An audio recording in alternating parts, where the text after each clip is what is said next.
Hi, Kevin with the awareness.website. We've got this week's Classroom Classics 2 for you again. This week we're looking at a little bit more on the separation kicks, or the kicks in general, and why is it such a balancing act. And also too, we're going to a little bit of a sequence there with some brush knees, which you're already familiar with, followed with the step up and punch low. So we'll take a look at that. Stay tuned, we'll be right back.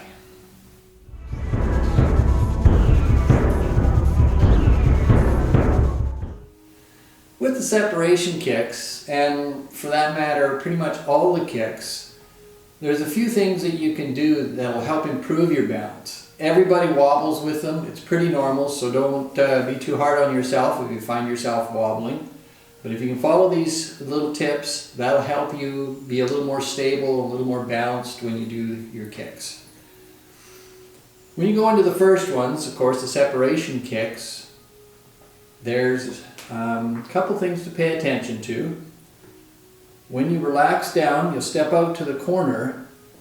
When you go forward, you want to turn and line up to that front foot. And as we talked about in the last video, pushing the heel back so that allows your hips to square forward into the forward foot. You'll reach down, you'll come up and cross. You want to come up and get your balance, but you stay focused on that direction. So the direction of that front foot. So you don't want to, when you start to kick, don't try and turn into the kick. Keep focused in that forward direction, come up, and then when you open, you want to wobble, pick up the leg and kick out. And you see, even I wobble. So of course I'm trying to explain all this as we're going along. Coming up, the palms turn out and your kicking foot and the lead hand will line up, and you'll look in the direction you kick. So this arm and this leg are going to line up. Then you relax down, step into the next one. Again, square to the front. So this helps you get stable over that front foot. You're going to cross and push up. So the body comes up into that front foot, and then you open and kick out. So when the arms open, they don't have to be necessarily straight in line. So it's kind of away from the body, not straight in line like that. It's a little bit of forward of the body line. And when you're kicking, again, the kick is straight in line with this foot and this hand. The other one is off behind, trying to get a good stretch across there, but not like this, so it twists the spine. So you're at that 45-degree angle with the balanced foot, and the kick is straight out from that 45 degrees. All the kicks are pretty much like that, so that you're going to line up with the supporting leg and kick off at an angle. And later on you'll see there's a 90-degree kick, and then the turn and sweep lotus kick, which is a whole different kick. But practice that. What I tell people is you can do like you do brush knees. Well, you do a line of brush knees or repulse monkeys.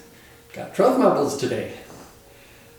You can do your kicks the same way. So you can do your separation kicks by just doing one after the other. So come up, kick, sit down, come forward, come up, kick and open. Same thing.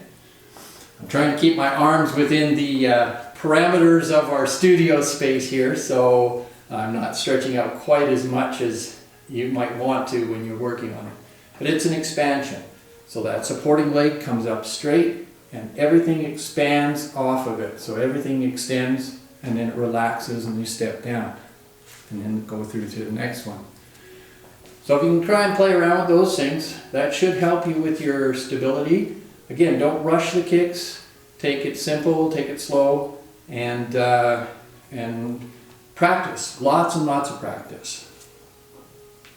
After you do the separation kicks, you're going to turn around and do a turn and kick, and then you're going to go into a couple of brush knees, and then step up and punch low. One of the things I've noticed with a lot of people is you go into that punch low, and people tend to forget that they're going to be punching low.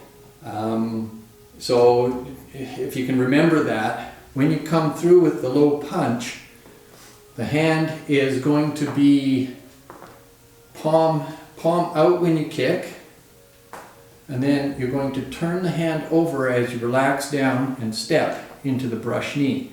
That allows your elbow to drop and the hand to come through with the brush knee, but with the low punch, you're going to come through, and this time the hand will turn palm down, come to the waist, to the front, and you get squared forward. And then you're going to reach down and punch. How low you punch is dependent on your flexibility. When you come through with the low punch and the fist comes here, you want to get it lined up so you're balanced, much like a toyu.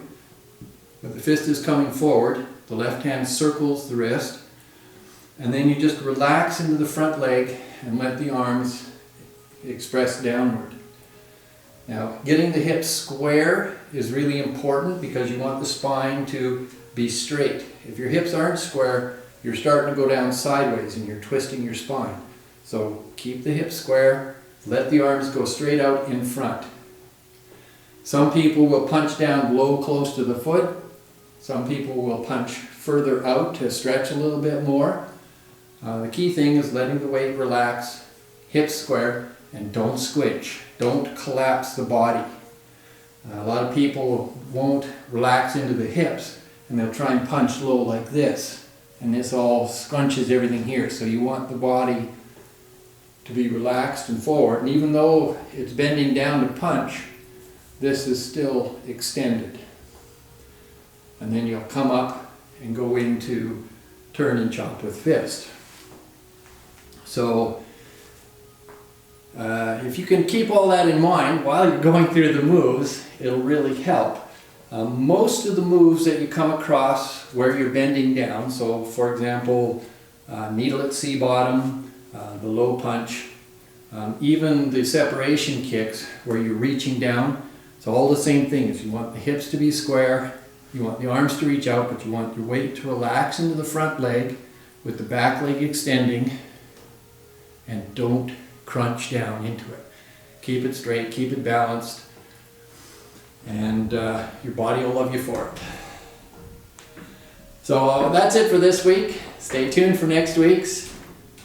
Like us on Facebook, check out our website, and subscribe to our YouTube channel, and we'll see you later. Bye.